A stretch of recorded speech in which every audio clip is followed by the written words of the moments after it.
Brought to you by Technopova Curve 5G. Discover new horizon.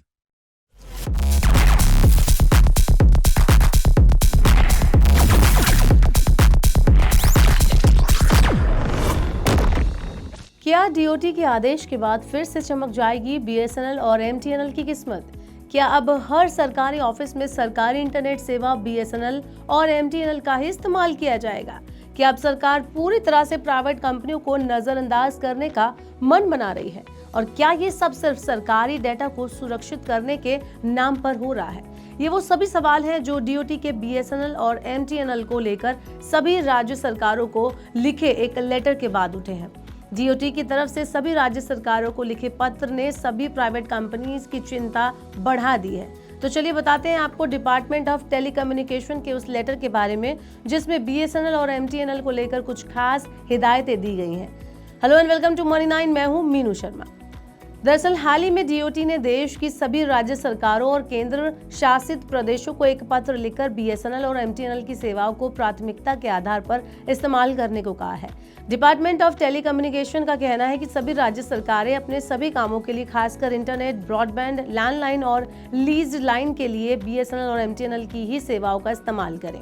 इस आदेश के लिए DOT ने डेटा सिक्योरिटी का हवाला दिया है। डीओटी द्वारा ये लेटर 8 अप्रैल को सभी राज्यों के प्रमुख सचिवों को भेजा गया था, जिसमें बताया गया कि कैबिनेट की मंजूरी के बाद ही सभी राज्य सरकारों को बीएसएनएल और एमटीएनएल की सेवाएं इस्तेमाल करने को कहा गया है।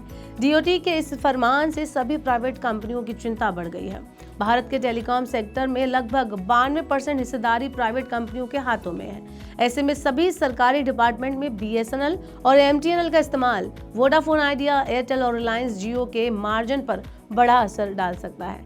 इस एक फैसले से प्राइवेट कंपनी की हजारों करोड़ रुपए की सालाना कमाई पर असर पड़ सकता है। अप्रैल से दिसंबर 2024 तक इंडस्ट्री का एडजस्टेड ग्रॉस रेवेन्यू 2,23,799 करोड़ रुपए था, जिसमें 92% हिस्सा प्राइवेट कंपनीज का रहा। और इससे भी सरकारी ऑफिस में इस्तेमाल होने वाले इंटरनेट पैकेज और ब्रॉडबैंड सर्विस की हिस्सेदारी सबसे ज्यादा है। ये खासकर उन छोटे ऑपरेटर्स के लिए बहुत जरूरी है जो बहुत ही कम मार्जिन पर काम करते हैं। ऐसे में सरकार के इस फरमान को अलग अलग प्रतिक्रियाएं मिल रही हैं। Internet service provider association of India का कहना है कि सर्विस प्रोवाइडर के मामले में सरकार को पूरी तरह से निष्पक्ष होना चाहिए। सरकार खुद लाइसेंस देती है तो फिर किसी एक को बढ़ावा देना बाकी सब सर्विस प्रोवाइडर्स के लिए गलत होगा।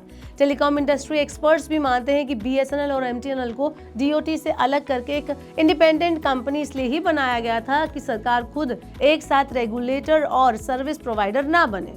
लेकिन अब सरकार चाहती है कि सरकारी सर्विस प्रोवाइडर कंपनियों को ही बढ़ावा दिया जाए। हालांकि डीओटी की इस चिट्ठी को लेकर सरकार अपनी ही दलील दे रही है। डीओटी ने अपने लेटर में साफ लिखा है कि 2019 में कैबिनेट ने बीएसएनएल एमटीएनएल के रिवाइवल पैकेज को मंजूरी दी थी और उसी दौरान ये भी तय किया गया था कि सभी केंद्रीय सरकारी विभागों में बीएसएनएल और एमटीएनएल की सेवाओं का इस्तेमाल किया जाएगा, खासतौर पर डेटा सिक्योरिटी के लिहाज से। अब सरकार चाहती है कि राज्य सरकारें भी इसका पालन करें। आपको बता दें कि ये पहली बार नहीं है कि सरकार की तरफ से किसी प्रोजेक्ट के लिए बीएसएनएल को प्रेफरेंस दिया गया हो, लेकिन इस बार ये सभी डिपार्टमेंट और सभी सेवाओं पर लागू करने की बात है। इस आदेश के बाद से हो सकता है कि बीएसएनएल और एमटीएनएल की गाड़ी फिर से पटरी पर लौट आए, क्योंकि सरकार 2019 से अब तक 3.22 लाख करोड़ रुपए बीएसएनएल और एमटीएनएल को दे चुकी है।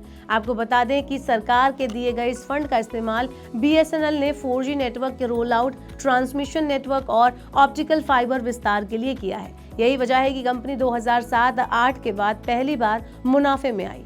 फाइनेंशियल ईयर 2024-25 की तीसरी तिमाही में बीएसएनएल ने 262 करोड़ रुपए का नेट प्रॉफिट दर्ज किया।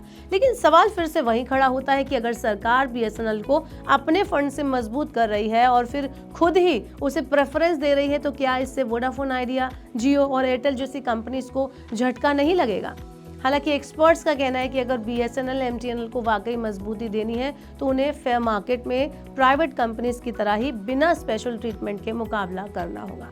आपका इस बारे में क्या कहना है? आपको भी लगता है कि सरकार पार्शल हो रही है बीएसएनएल एमटीएनएल के प्रति? आप हमें कमेंट बॉक्स में बता सकते हैं, या फिर ये कदम सही है, आप उस पर भी अपनी राय व्यक्त कर सकते हैं। ऐसे और वीडियोज के लिए देखते रहिए मनी 9 और सब्सक्राइब करें मनी 9 का यूट्यूब चैनल। इस सिप से तो नींद टूटती है, लेकिन केवल जागना नहीं, आगे भी तो बढ़ना है। उसके लिए चाहिए एक और सिप। हर महीने छोटी छोटी रकम की इंस्टॉलमेंट यानी सिस्टमैटिक इन्वेस्टमेंट प्लान से शुरू कीजिए निवेश। लेकिन पैसे बढ़ाने वाली कौन सी सिप आपके लिए रहेगी अच्छी? म्यूचुअल फंड सिप से जुड़े हर सवाल का जवाब मेरी सिप मेरा सवाल। सोमवार से शुक्रवार 4 बजे मिलेंगे हम सिर्फ मनी 9 पर।